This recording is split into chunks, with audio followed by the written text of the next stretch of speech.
things rolling, our next storyteller fled the East Coast to come here for college, earning a BA in Why You Can Never Save the World, So Stop Trying and Become an Academic.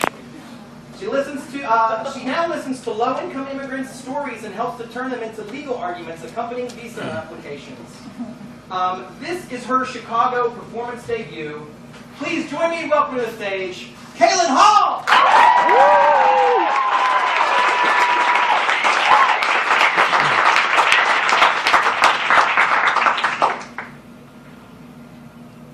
I just entered high school when my grandmother first came to honor me with her full attention.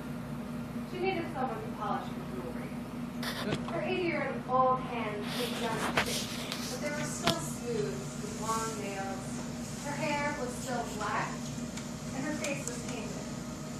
We sat in front of her armoire as she took the pieces one by one out of the little leather pouches that she had sewn herself. Nana shaped the world to her liking. The walls of her tiny apartment were covered in her own art.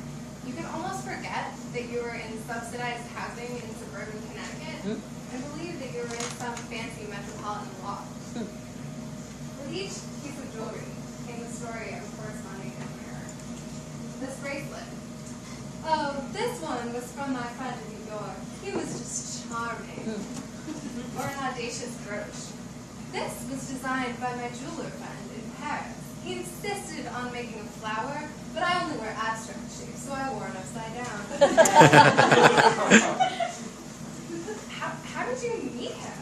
I asked. And she'd say something like, well, we were dining in the club in Paris, and she said this as if I should know who he was and how she had the money to do anything like this.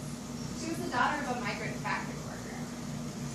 Nana's life was a legend to me. At 15, she had a nervous breakdown. Prescribed 6 months of bed rest, she soul-searched. I became who I am today. I became an artist. She was a showgirl, a model, a sculptor, and a painter. She led a strike in Paris and even been engaged to Gene Kelly, the actor and dancer in Singing in the Rain. Each time I helped her maintain the sparkle of her past, she sent me home with a piece of it. I didn't really wear her jewelry. At the time, I went to an East Coast boarding school where Tiffany necklaces and polo shirts were the name of the game. Though I didn't want these things and I couldn't afford them anyway, I wasn't ready to make my own statement. I wasn't bold like Nana was. The stories of her admirers were equally incongruous with my reality. Although my school was co-ed, flirtation time was extremely and specifically limited. Boys and girls met during the half an hour after class, sports, sit-down dinner, and study hall, and right before lights out. After a few days of visiting this specified basement spot where short skirts sidled up to meatheads in the glow of the vending machines, my friends and I just gave up. We stayed in the girls' dorms and read poetry out the windows, or did interpretive dances to Disney songs. There were no men in my life. Or women either, for that matter. Literally, I never slow danced, never kissed, no Valentine's, nothing. I longed to know Nana's secret, but didn't even think to ask. The first time I ever felt that Nana was proud of me was when I told her that I was going to spend my senior year of high school studying in France. My France was not full of cabarets and absinthe, as I imagined Nana's France to be. But when I came back, she seemed to respect me more. I had seen all the art that she loved. I was now une francophone, and I looked the part. I was slimmer, more elegant than before. But I think it probably had more to do with me liking myself more. That was also the summer of my first kiss.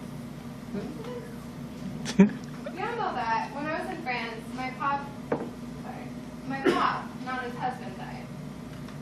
They had been married for over 60 years, ever since she broke off her engagement with Gene Kelly because she didn't want to convert to Catholicism. Nana was an atheist, of course. After that, Pop stepped on the scene, a wily, soft-spoken Midwestern photographer. I was sitting with Nana after France, and she told me that Pop had been her passport to the world. Pop charmed everyone. Nana didn't give a fuck. She pandered to no one and swore openly.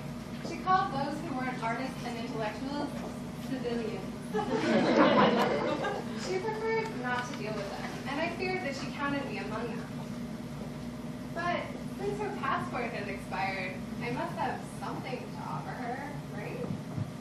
For the first time, I realized that Nana must be lonely, with no one around who had seen her in her prime. I decided that summer that I was going to write her memoirs, and she talked. When I was 17, I left the house and became a showgirl. She said it just like that, as if you could just poof, become a showgirl.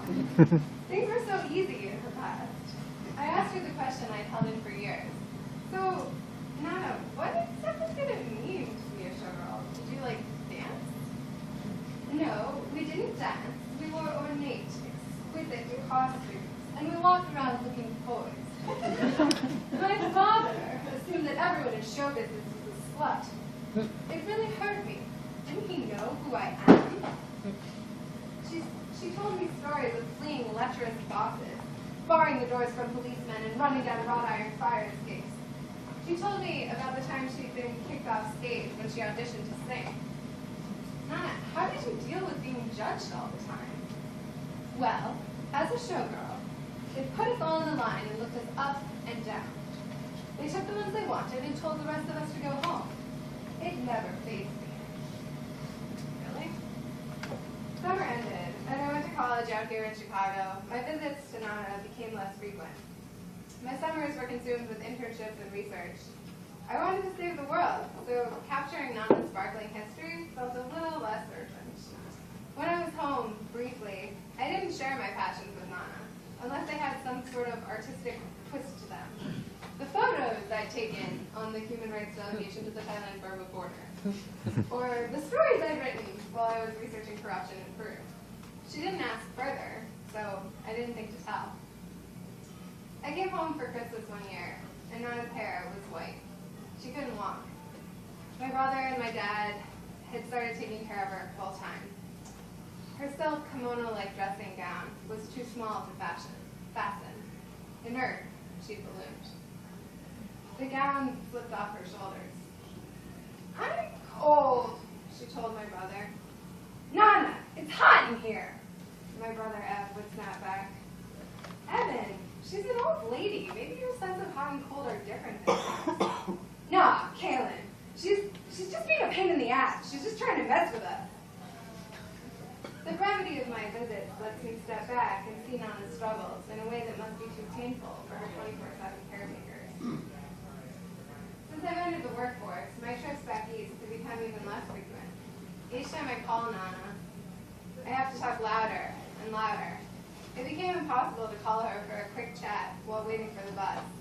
Whenever I set aside time to call in my apartment, the calls were brief, frustrating. I've effectively stopped calling. I went back east this July, and before I did, I looked over the interviews I had done years ago. There were notes at the end of my Word document. Ask more details about strike in Paris. Ask how Gucci designer hired her at Saks Fifth Avenue. But there were more, but they were all about the content of her life. Now, these questions concern me less than the ones I didn't even think to ask.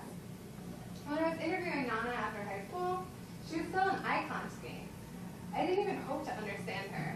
I never struggled with budgets or failure, had sex, or even had my heart broken. Now, I want to learn the secrets of her unflappable core, and I wonder if she regretted the way she isolated herself in service to her values. There are so many questions. Nana, were you really indifferent to all the judgment and criticism? How? What did you want to say as an artist? And how did you have the audacity to believe that you were the only one in the world who could say it? Or, so, if you weren't a slut, and you had all these admirers giving you expensive gifts, were things just really different before birth control? And how did you know that Pop was the one?